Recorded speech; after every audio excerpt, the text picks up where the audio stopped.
கர்த்தருடைய பரிசுத்த நாமத்துக்கு மகிமை உண்டாகட்டும். ஆண்டவராகிய இயேசுவின் நாமத்தில் உங்களை யாவரையும் வாழ்த்துகிறேன். கர்த்தருக்குள்ளாக உங்களை ஆசீர்வதிக்கிறேன். கர்த்தர் தாமே உங்களை ஆசீர்வதித்து ஒவ்வொரு நாளும் உங்களை பலப்படுத்தி காத்து வழி நடத்துவாராக.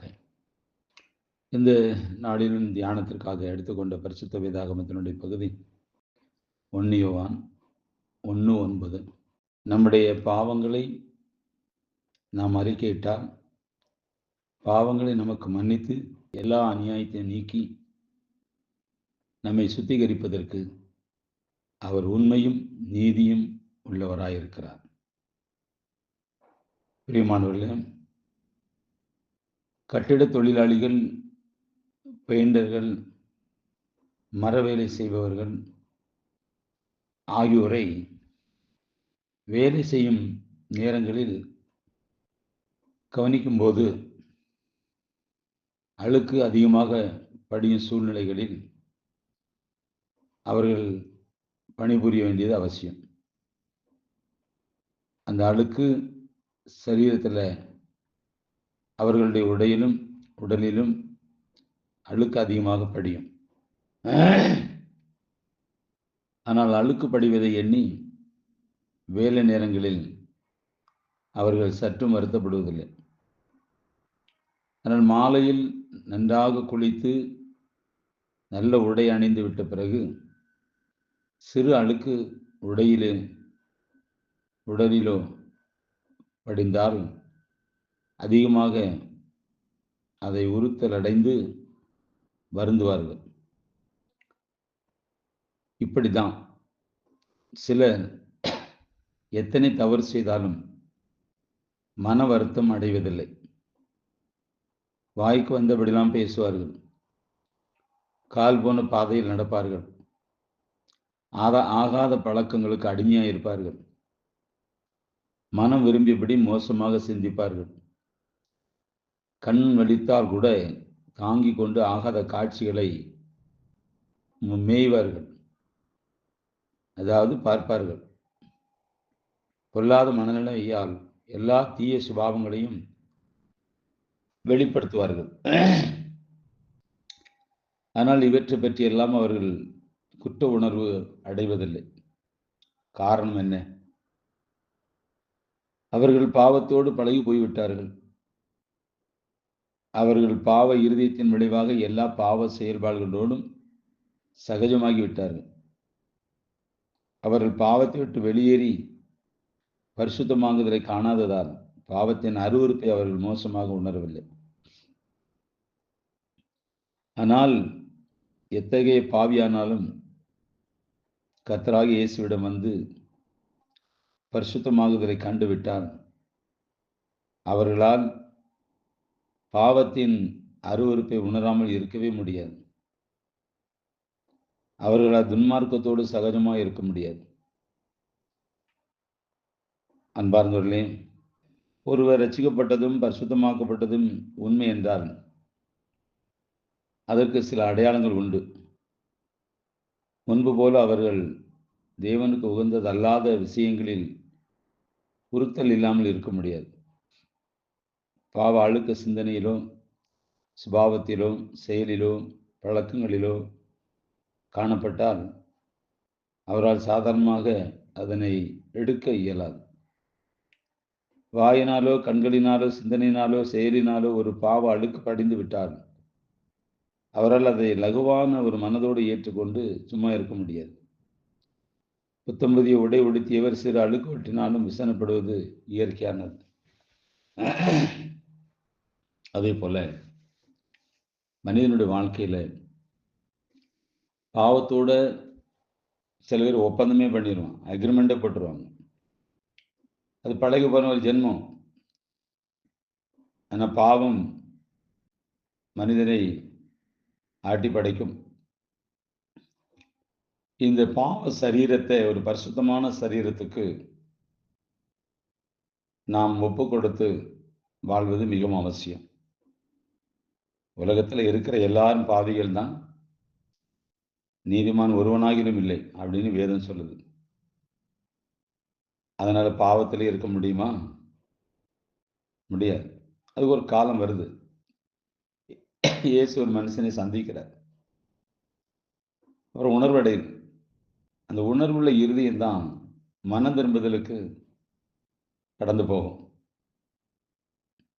அப்படின்னா முதலாவது பாவத்தை அறிக்கை செய்யும். அறிக்கை செய்வது மாத்திரமல்ல, அதை விட்டுவிடும். அது விட்டுவிட்ட பின்பு அவர்களுக்கு கிடைப்பது இரக்கம். இரக்கம் பெற்ற பின்பு அவர்கள் தேவ சமூகத்தை நாடுவார்கள், சத்தியத்தை அறிவார்கள், ஆய்வார்கள், அதை உள்வாங்குவார்கள், உணர்வார்கள். அந்த சத்தியம் தன்னுடைய வேலை செய்யும், மனமாற்றத்தையும் கொண்டு வரும். மனஸ்தாபப்படும், மனவாதிக்கும், குத்தப்படும், தன்னுடைய தவறுகளை உணர்ந்து மனம் திரும்புவதற்கு முன் வரும். இப்பதான் ஆண்டவராக இயேசு கிறிஸ்து அந்த பாவியாக இருந்த மனுஷனை அவனுடைய பாவத்தை எல்லாவற்றையும் மன்னித்து அவன் இரக்கம் பெற்ற உடனே ரட்சிப்புக்குள்ள கர்த்தர் கொண்டு போகிறார். ரட்சிக்கப்படுகிறான், விசுவாசிக்கிறான், ஞானஸ்தானம் பெறுகிறான். அதைத் தொடர்ந்து வரங்களை விரும்புகிறான், பரிசுத்த ஆவியை விரும்புகிறான், பெற்றுக்கொள்றான். இன்னைக்கு அநேக கர்த்தருடைய பிள்ளைகளுடைய வாழ்க்கையில பாவத்தை அறிக்கை செய்த பின்பும் பலவீனத்தை நிமித்தம் போராடி போராடி வருகிறதும் உண்டு. அநேக கிறிஸ்தவர்கள் மார்க்கத்தில் கிறிஸ்தவத்துக்குள்ள இருக்கிறோம், கிறிஸ்தவர்கள் நாங்கள் அப்படின்னு சொல்றவங்க ஆலயத்துக்கும் போறது உண்டு, பாவத்தையும் செய்வது உண்டு. இன்னும் சில பேர் இருக்கிறாங்க, நாங்கள் நீதிமான் என்று வெளியே காண்பிப்பார்கள், அந்தரங்க பாவம் இருக்கும். அவங்க வெளியரங்கமா பாவம் செய்ய மாட்டாங்க. இப்படியாக மனிதனுடைய வாழ்க்கையில ஒவ்வொருவரும் ஒவ்வொரு விதமாக செயல்படுவார்கள். ஏன்னா பாவத்தை விரும்பி செய்யறது வேற, கட்டாயப்படுத்தி தள்ளப்படுகிறது வேற, விருப்பமில்லாமல் அதை விட்டு விலகி ஓடுவது வேற. சில சூழ்நிலை நிமித்தம் பாவம் சந்திக்கும் போது மீள முடியாத நிலைமையிலே அதை இச்சித்து எடுத்துக்கொள்வது வேற. இப்படியாக மனிதனுடைய வாழ்க்கையில பல பாவங்கள் அவனை பாவத்துக்குள்ளாக தள்ளி அவனுடைய மார்க்கத்தை விட்டு விலகி அவன் மறிக்கக்கூடிய சூழ்நிலைகளும் வருது. இந்த வேதம் நமக்கு என்ன கற்றுத்தருது? நம்முடைய பாவங்களை நாம் அறிக்கை செய்யணும். அந்த பாவங்களை மன்னிக்கிறதுக்கு இயேசு இருக்கிறார். எல்லா அநியாயத்தையும் அவர் நீக்கி நம்மை சுத்திகரிப்பதற்கு அவர் உண்மையும் நீதியும் உள்ளவராய் இருக்கிறார். பாவத்துக்கு பரிகாரம் ஒரே இயேசுதான். அதுல எந்த மாற்றமும் இல்லை. எல்லாரும் ஒவ்வொரு விதத்துல பாவம் செய்து அதுல நாம கடினப்பட்டு போனோம்னால் மரணத்தை சந்திக்கக்கூடிய சூழ்நிலை வருது. எல்லாரும் பாவிகள் தான். எல்லாரும் மனம் திரும்ப வேண்டும் என்பது பிதாவினுடைய சித்தம். எல்லாரும் ரட்சிக்கப்பட வேண்டும் என்று பிதாவினுடைய சித்தம். ரட்சிப்பின் அனுபவத்தில் வரணும். தொழிலாளிகள் வேலை செய்யும்போது அழுக்கப்படுவது வேற, அடுத்த பகுதி வீடு திரும்புவதற்கு முன்பாக அதை சுத்திகரித்து வீட்டுக்கு வருவது வேற.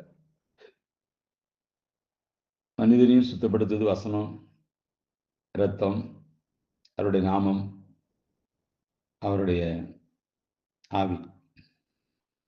ஆவி, ஆத்மா, சரீரம், இந்த மூணையும் பரிசுத்தப்படுத்துறது ரொம்ப அவசியம். நமக்குள்ள பரிசுத்தம் வராதபடி, பரிசுத்த நிலைமைக்கு நாம் ஒப்பு கொடுக்காதபடி, அப்படியே வாழ்ந்தால் மரித்தால் எங்க போவேன் என்பது ஒரு கேள்வி நமக்குள்ள உண்டாகும். அதுக்கு பயப்பட்டு பயத்தோட நடுக்கத்தோட உண்மையான மனம் திரும்புகிற தெய்வ சமூகத்தில் காணப்படணும்.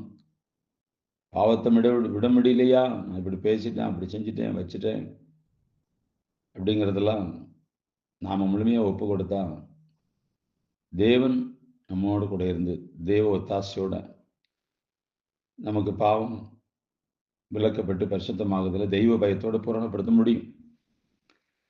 தன்னுடைய தவறுகளை உணர இயலாதவன் மற்றவர்களின் நல்லவைகளால் பயனடையான். தன்னுடைய தவறுகளை உணர இயலாதவன் மற்றவர்களின் நல்லவைகளை நல்லவைகளால் பயன் அடைய முடியாது. நான் தவற உணர்ந்து மனம் திரும்பி போகும்போது எனக்கு நல்லவைகளை கர்த்தர் கொடுக்கிறார். இப்படியாக ஒரு சுத்திகரிப்பு, ஒரு பரிசுத்தம் இன்னைக்கு எல்லாருக்கும் என்ன அப்படின்னா, மனம் திரும்புதல் இருக்காது, பாவ மன்னிப்பு இருக்காது. இயேசு விசுவாசிக்கிறோம், ஆலயத்துக்கு போகிறோம், காணிக்கை போடுறோம், ஆராதிக்கிறோம், துதிக்கிறோம், பாடுறோம், டான்ஸ் ஆடுறோம் அப்படின்னு வசனத்தை கேட்குறோம், வாரம் அவ்வளோதான். நான் வசனத்தை கேட்டு உணர்வு அடைவதில்லை. உணர்வு அடைந்து மனம் திரும்பி வரும்போது தான் கர்த்தருடைய ஆசீர்வாதம் கடந்து வரும். அது முதல்ல பரிசுத்த ஆசீர்வாதம். அதனால் பிரியமானவர்களே, நாளிலும் அதிலேயே பழகிட்டையா விட முடியல. நிறைய கர்த்தருடைய பிள்ளை சொல்லுவாங்க, விட முடியும், முடியாத ஒன்று கர்த்தர் செய்ய சொல்ல மாட்டார். உங்களால் 5 இட்லி தான் திங்க முடியும்னா 5 இட்லி தான் கொடுப்பார், 7 இட்லி தர மாட்டார். ஒரு பிள்ளை 1 இட்லி தான் திங்கன்னா 1 தான் கொடுப்பா தாய், அது 5 இட்லி கொடுக்க மாட்டான். முடியாதது ஒன்றை கர்த்தர் நம்ம கையில் எழுதி கொடுக்கவில்லை, முடியும். நம்ம சொல்லிட்டு இருக்கோம் தேவனால எல்லாம் கூடும். ஆண்டவர் சொல்லிட்டா எல்லாம் எழுதி உன் கையில் கொடுத்துட்டு உன்னால எல்லாம் முடியும்.